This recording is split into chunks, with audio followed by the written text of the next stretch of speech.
subscribe the channel and hit the bell icon for more interesting and bone-chilling stories. I was with a group of my friends, all eager to explore the mysteries of the abandoned house. The air was thick with anticipation and excitement as we made our way through the dusty halls, our flashlights casting eerie shadows on the walls. We were drawn to a locked door at the end of a long hallway, covered in thick cobwebs.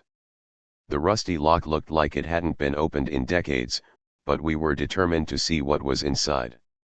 As we pushed our way through the cobwebs and turned the key, we found ourselves in a room unlike any we had ever seen before. The walls were covered in strange symbols and cryptic writings, and the air was thick with the scent of old books and dried herbs.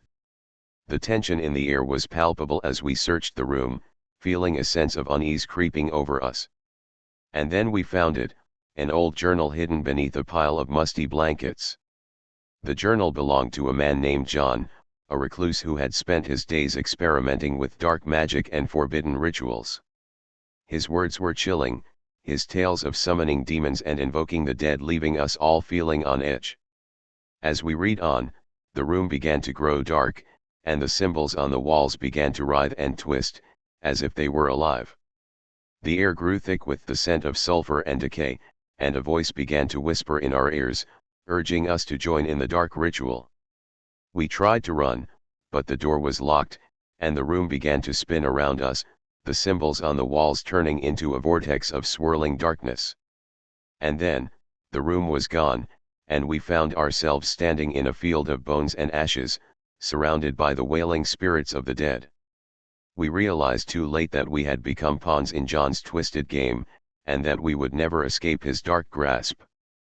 I looked around at my friends, but they were gone, lost to the darkness and the horrors that lay beyond.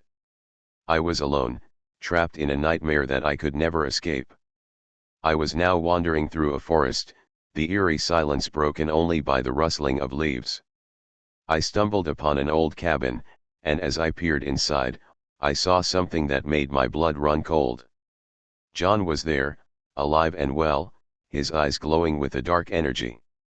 He had been waiting for me, waiting for the final sacrifice to complete his twisted ritual. I tried to run, but he was too powerful, and he dragged me back to the cabin, his twisted grin sending chills down my spine. The rest of the night was a blur of terror and pain, as John forced me to participate in his dark magic, to offer up my own blood in exchange for power. But in the end, it was all for nothing.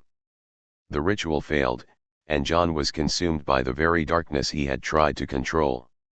I stumbled out of the cabin, my body racked with pain and exhaustion. I was the only one left, the only survivor of John's twisted game. As I walked away from the cabin, the sun began to rise, and the world seemed a little less dark. But I knew that the memory of that night would haunt me forever, a reminder of the true horror that lay hidden just beneath the surface of our everyday lives.